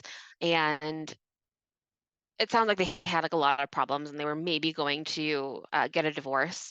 And another thing about JFK Jr. is he always wanted to fly. Like he was obsessed with like planes. Like when his dad, even like up until he was 2, when his dad would like go somewhere on a trip, come back with a toy plane, and like he just loved it. And Jackie told him not to learn how to fly, but he did anyway. And so in 1999, he and Caroline are probably separated, but they're going to a wedding anyway. So he says, I'm going to take you and your sister to this wedding. We're going to fly out of New York and go like up the coast. And he should not have done this. He was not certified. He was not complete with all of his training for being a pilot. His ankle was broken, and you need 2 feet to be able to do what he needed to do in that plane. So you need feet to do it too, but his ankle is broken. And it's the same thing. It's like this attitude that I can't remember what it's called, but that like pilots say like a gotta get their attitude, which is kind of what happened to Kobe Bryant as well, where it's like Yeah, the pilot is like, "Oh no, I can do this. I have to get there. Like I'm invincible," you know? And yeah. he's you know what I mean? So he got up in this like little plane and he probably lost sight of the horizon because it was really dark. So he couldn't see the horizon. And he had also like he almost hit like an American or some airline like passenger plane first. Jeez. And then he was kind of like flying erratically and then he like disappeared off of radar and they found the plane like 2 days later. So he also like I don't know, there's a Malcolm Gladwell book where I can't remember which one it is, but where he talks about this, losing sight of the horizon thing. And he's in a plane with a pilot, and the pilot's trying to explain to him what might have happened.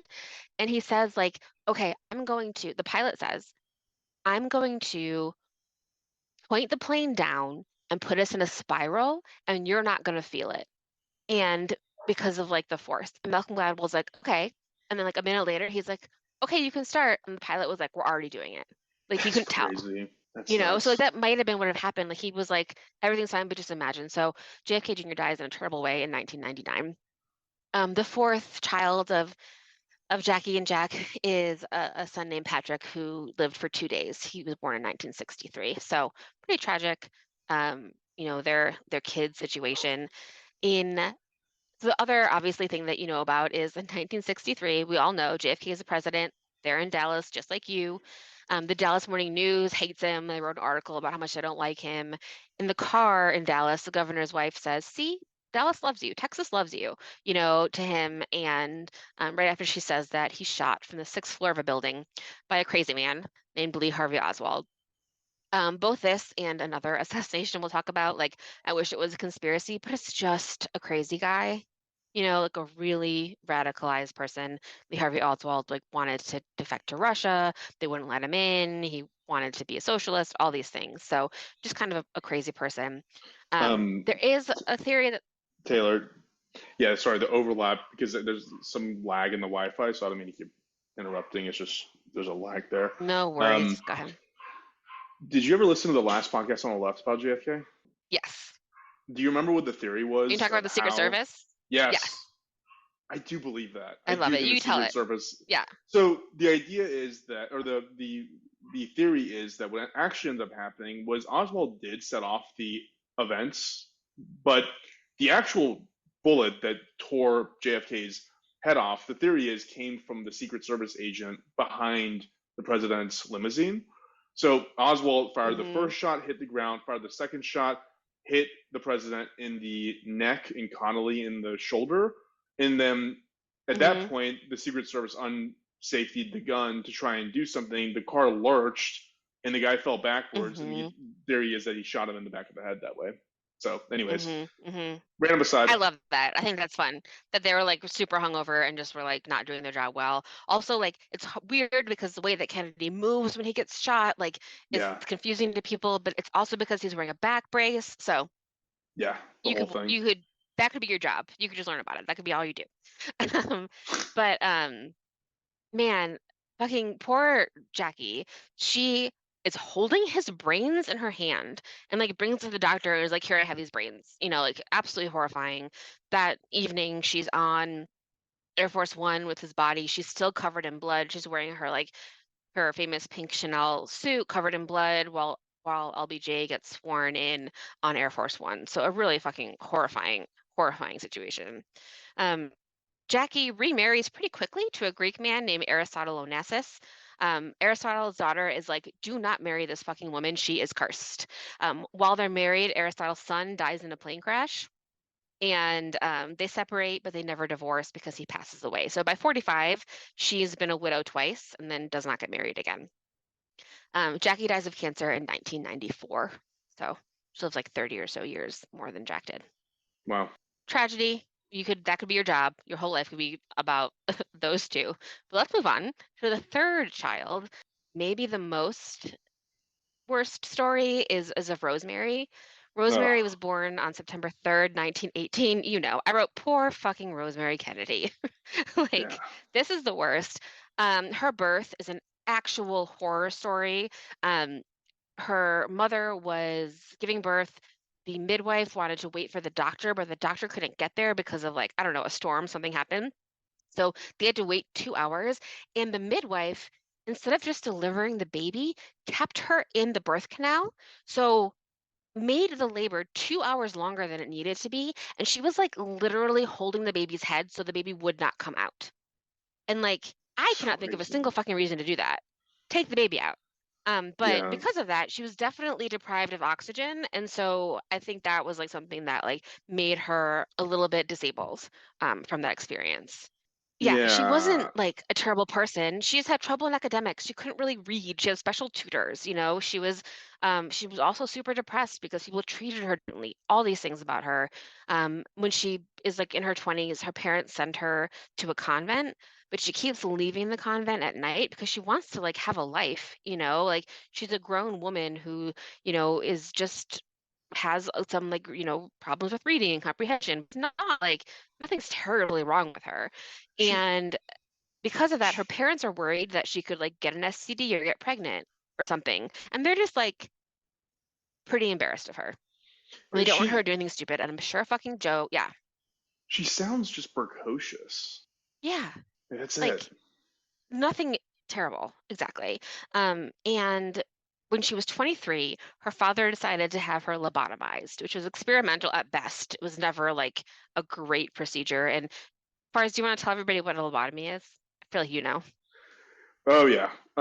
So this is where they take a ice pick through your eye socket. Jesus Christ. They push your eyeball out of the way, stick the ice pick up into the frontal cortex of your brain, and just kind of wiggle it around a bunch, and And hope for the best. hope for the best, basically turning you into like a very close approximation of a zombie. Yeah. Yeah. And that's what happened to Rosemary. After her lobotomy, she ended up with the mental capacity of a 2-year-old. And her family institutionalized her, and many of them never saw her again. When Joe Sr., her dad, died, they did start bringing her around again. Oh, great. And, bringing her to things and that. She was always in a nice facility, but still. And she died of natural causes at 85. So she lived most of her life Like after this horrifying procedure happened to her. it wasn't that long ago Yeah. that she died, right? She died in 2005. Yeah. So there was a person living in 2005 who had their brain scrambled with an ice pick to the like. This sounds like Yeah, it's nuts. it's absolutely horrifying. So poor Rosemary.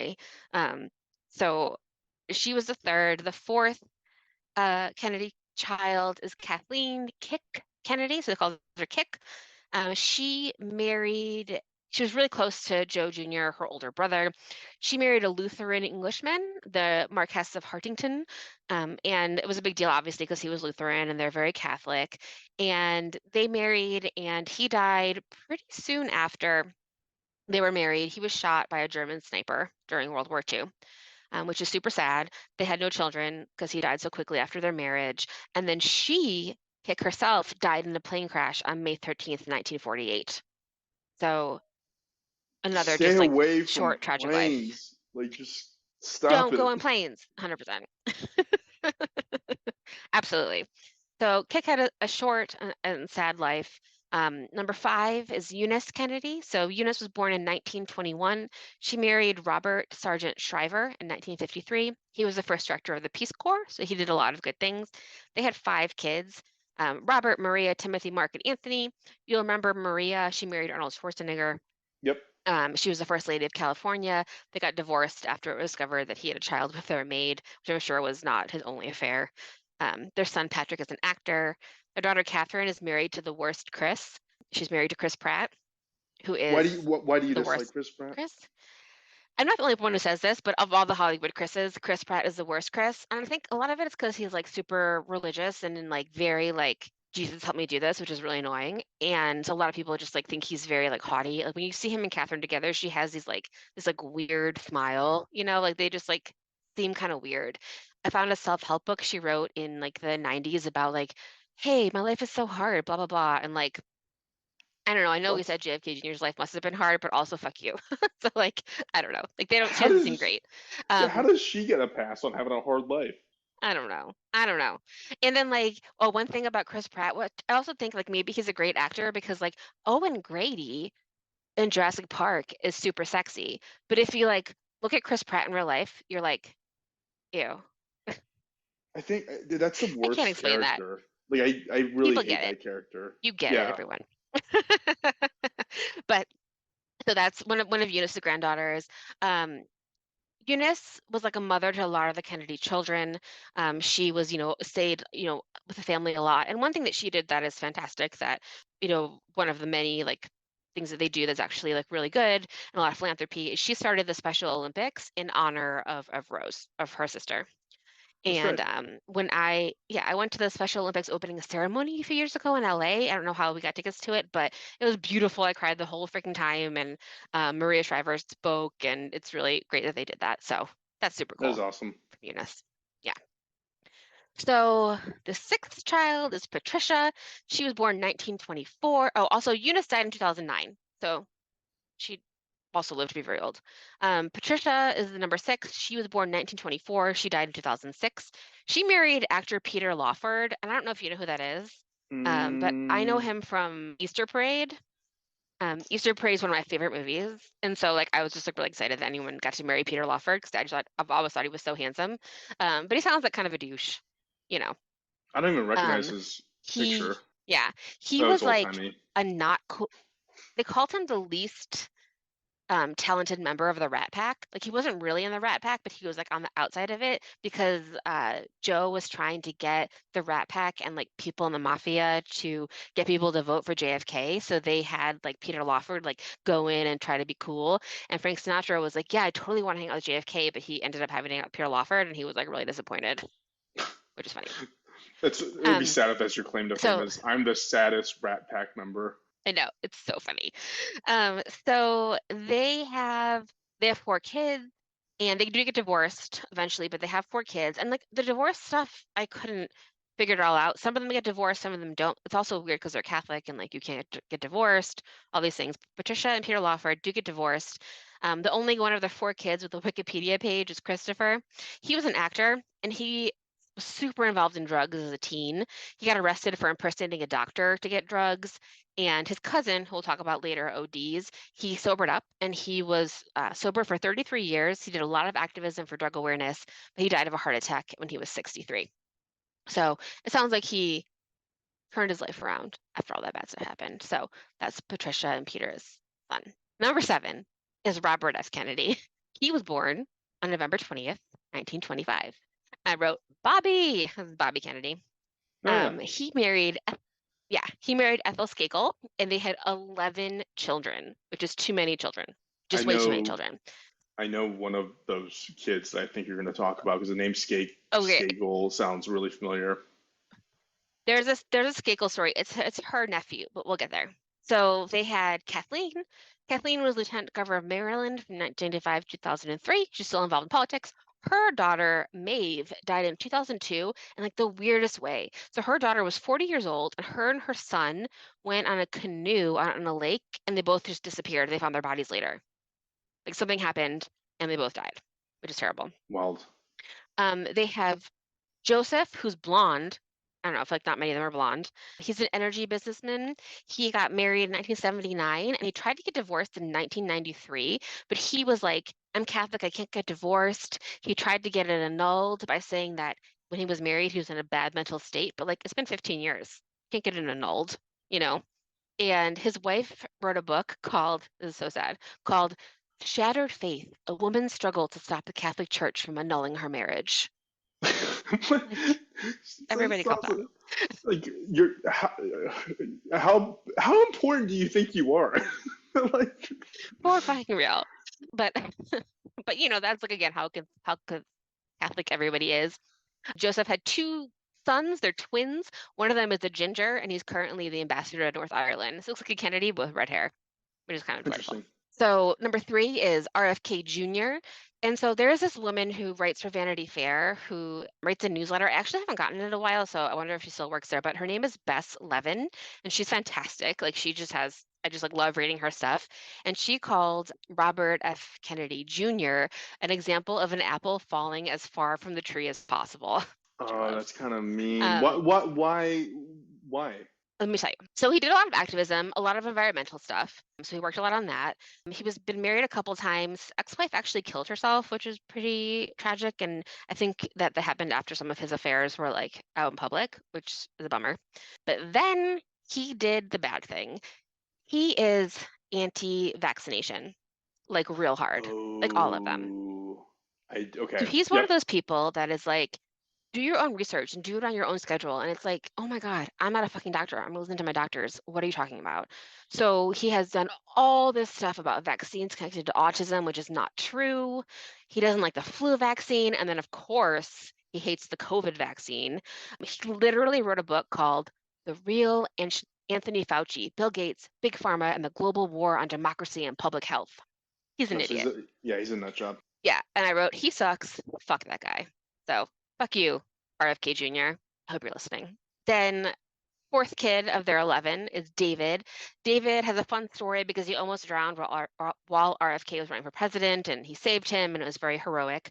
David was the only member of the family to stay up late on the news as his dad, RFK, accepted the nomination for the Democratic president. And so he's the one who saw the news about his dad being shot before everybody else did, which is terrible. He was 12. That's awful. And he turned to drugs like after that. He got into a car accident. There's so much drunk driving. Just assume that like everybody's been drunk driving this whole time. David got in a car accident. His girlfriend was paralyzed. He was injured. And in 1984, he died of a drug overdose. So he was very troubled. I think probably obviously from his dad being assassinated and him being like the first one to see it and all of that. Yeah. The next kid is Mary Courtney. She married an Irishman. They had one daughter named Saoirse, and she died of a drug overdose in 2019. So another drug overdose death. Then there's Michael, and Michael is a nerd who looks like a cartoon of his dad. He looks like Bobby Kennedy if you like took your hands on Bobby Kennedy's head and stretched it out an inch. Like he has really long teeth. It's like a lot. I'm gonna look him up. He married Frank Gifford's daughter. Look him up. That's Michael Kennedy. Dude, he's mostly But don't teeth read it. by body weight. Mostly teeth. Yeah. And he's in the news because he married Frank Gifford's daughter, who's like the football guy. And while he was married, he had an affair with his babysitter. His wife woke up in the middle of the night and he wasn't in bed, so she went to go find him and found him in the room of their babysitter, who was only 16. Ugh. And because 16 was the age of consent, or is in Massachusetts at the time or whatever, he was able to like get off of being like actually in trouble for it. But like he was definitely sleeping with her before then. Like he was absolutely like grooming and a predator and slept with or raped his 14-year-old nanny. And he blamed it on the booze. He said, I don't drink. This was in 1997. He blamed it on alcohol and drugs. And then he was like, I'm going to get sober. And he got sober for like maybe 6 months. And on New Year's Eve, 1997, so the same year that it came out that he was sleeping with the nanny, he died in a ski accident. And like, this is one of the dumbest fucking ways to die. So there's this dumb thing that the Kennedys do that the parks and ski resorts have told them not to do, which is playing ski football, which Oh is my playing God. football on skis with no pads and no fucking helmet. Yeah. So Michael Kennedy, that's is like playing ski football with his family. He catches the ball and he hits a tree, and he dies like almost immediately. It's like So it's almost like they have no just no fucking deal. understanding of like who they are. Like But like you should, because everybody dies. There's yeah, no like like the universe is trying reason. to take you You out. should be more scared. Yeah, you're Yeah. always there's a target on your back anyways, and then you play Yeah. football on skis, which like skiing on its own, people die just doing that. You don't have to make it more complicated. Totally. Why are you even like pushing even further? So Michael dies 1997. The seventh kid is Mary Carey. She did a lot of activism. She seemed fine until I saw that she was married to Andrew Cuomo, which was probably not great. Oof. So Oof. there's that. She did get in trouble for drunk driving in 2012. Another son, Christopher, seems fine, lives in Chicago. There's Matthew Douglas. I can't find anything on them. And Rory, they're just rich kids. Rory is a filmmaker, like rich people are. Like Sofia Coppola. Sure, fine. So, as you know, so those are all the kids. That's what happened to the kids. After JFK was assassinated, RFK ran for president. And as we know, he had no Secret Service protection. That was not a thing for people running for president yet. And he was in LA accepting the Democratic nomination when he was killed. It was a lone gunman. His name was Sirhan Sirhan. He was just denied parole like 2 days ago. Again, he'll be denied parole forever. I listened to a long time ago an entire podcast about it where this guy was talking to his uncle who like devoted his life to trying to find the conspiracy behind it. There's no conspiracy. It was just a crazy person. So It sucks. is there a why to? I can't remember the why. I'll look it up, but I can't remember. But like, yeah, Well, it's it was just unjustified either like way. when he died, Ethel was 8 months pregnant with Rory, so she had her a couple days after, which is terrible. And just a couple other like tragedies around RFK and Ethel's family. In 1955, Ethel's parents were killed in a plane crash, just like coincidentally.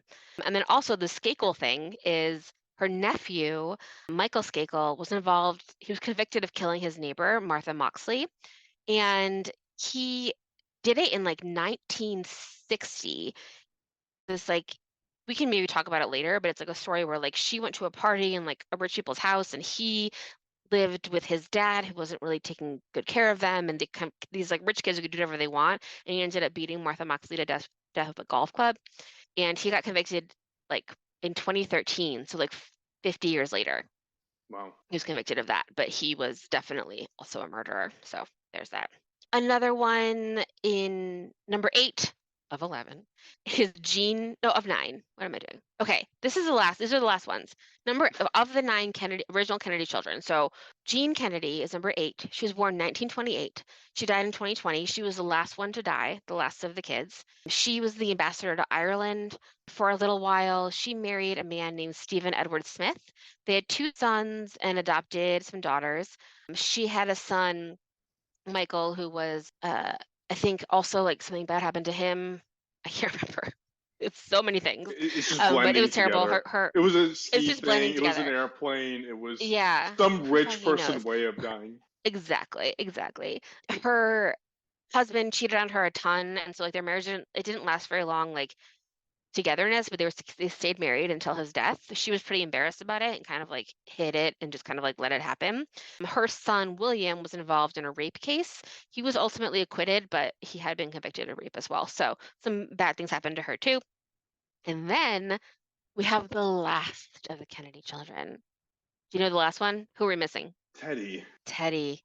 Edward Ted Kennedy was born in 1932. He died in 2009.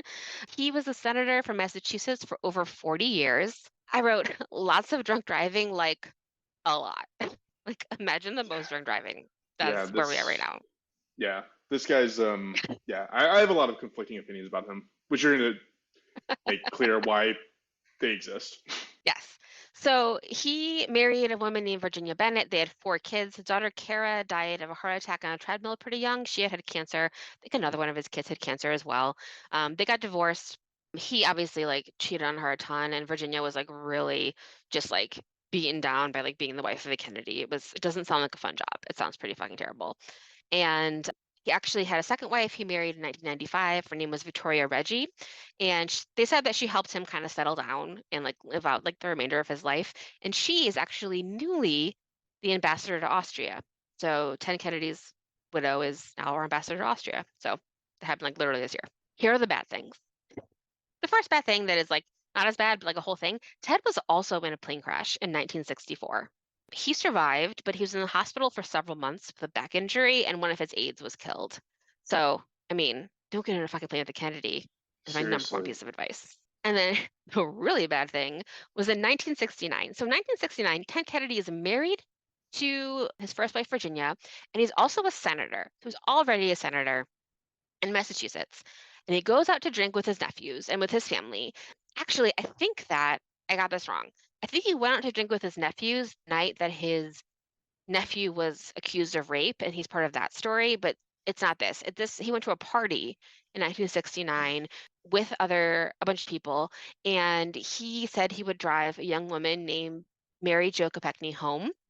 And by all accounts, like she didn't really drink that much. Like I don't know if she like trusted him because I mean, he's a senator, and he, for whatever reason, drove her home. He crashes off of a bridge and into the water. He gets out of the car and he walks 15 minutes back home. He passes 4 houses where he could have stopped and called for help, but he doesn't. And he eventually, when he finally tells someone, they go and try to find her, but she's obviously dead. So Mary Jo Kopechne died in that like horrifying way. His wife had already had 2 miscarriages and was pregnant and had a 3rd miscarriage after the trial. So it was just like super traumatic and horrible for everyone. Wait, Taylor. He ended up not being. Yeah, tell me more.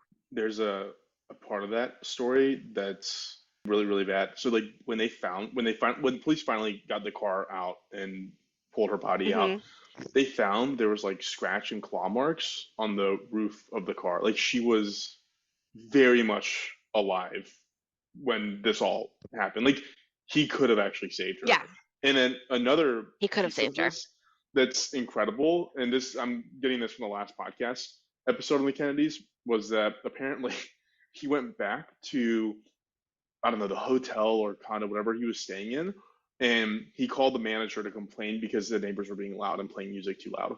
This night that this happened, that's what he did. Oh my Yeah, God, he just killed someone. yeah, So he ended up not being charged, and he like offered to step down, but he didn't step down from the Senate. He paid her family $90,000, and they got $50,000 from insurance, but they didn't pursue it any further because they just didn't want to they just wanted to grieve in private, you know? Like yeah. it would have been just like a media circus. And then the last thing I read about this is, did you watch Succession, the show Is that yeah, I've seen like 3 on episodes of HBO? it. Yeah, Oh, well, spoiler alert, this happens in Succession as well, where a rich kid gets in a car accident and someone dies, and his family covers it up, and it's a lot, and he's definitely traumatized by it, and it's a whole thing. But it was obviously like about Chappaquiddick, and I didn't see them. I know there's a movie about it, but I there haven't is. seen that. But it's just like it's like what the fuck are you talking about? If it had been anybody else, they would be in jail forever. You can't drunk drive someone off a bridge and kill them. It's Yeah, against the rules. But yeah. Now cool. you know. Well, that's all I got. That's it. That's the 9th and last of the Kennedy kids who none of them had a really great life. Despite all of their money and privilege, they were definitely, I mean, I don't know, obviously I don't believe in curses, but like it's a lot of tragedy for a family. So, so when I think of dynastic American families, obviously the Kennedys are the very first one that come to Hmm. mind. Feels weird to Hmm. say it this way, but I now would probably categorize the Bush family as well, in Hmm. that Hmm. same similar vein. And interestingly enough, like it's just like they just don't have the same like you never hear about them like killing Laura somebody Bush or definitely killed someone driving. did she really? Laura Bush did. Oh yeah, when she was younger. No But I don't way. know if she was drunk or whatever, but I know that definitely happened. Wow, okay, But I well, think also like you said dynasties, yeah, look that up. I meant to mention like this is also ties into like Catherine the Great and like Genghis Khan and all things you're saying is like you cannot have a dynasty because you're gonna have dumb kids, you know? And like also if you try to have a dynasty, you're gonna have really traumatized kids. So like if Joe Kennedy is like, we have to win no matter what. We're super rich. We'll pay for you to get out of trouble because you have to win. Like that doesn't breed people who are going to not do stupid things, you know? Like well, it's just yeah, like hard to continue that. I don't believe in like a dynastic line. It's just impossible. Because you have like an idiot like I don't know, some of I these would idiots. I would also say that I mean like with anything media related, there if there are amazing Kennedys, right, who like lived a great life and did great things and Hmm. I mean, I'm talking about the next generations removed from this. You probably don't hear about it Hmm. because it's not sensational, right? I mean, Yeah, and they did do a lot of good things. You're right. Like the Special Olympics is huge. They did. There's like so many nonprofits tied to the Kennedys. That's all like really, really great. So they definitely did a lot of good, but they were like tragic and haunted, I think, for good yeah, as well. yeah. Because That you should yeah. definitely not get. I mean, these people getting on planes, like, come on, guys. Like, just, you have to have learned by now that that's just not a mode of Oh my God. transportation that's Honestly, accessible to you anymore. even if you're like a person who's like, I want to buy my own little plane, like you better have made your peace with God because that's how you're gonna die. I Like know. you shouldn't do that. It can't be like a side hustle. Like you have to have an actual job. Especially Yeah, like the planes are like the JFK Jr. did the same thing that Kobe Bryant's helicopter pilot did, where they were like, "Oh, we're not using our instruments. We're only going to use visual guides, and it doesn't work in the dark or in the fog. yeah, You need an yeah. instrument. There's just like so many things that you're like, don't do that. I kind of feel for Carolyn Bessette in that situation. Me So I too. She was didn't. She wanted to get divorced. Yeah.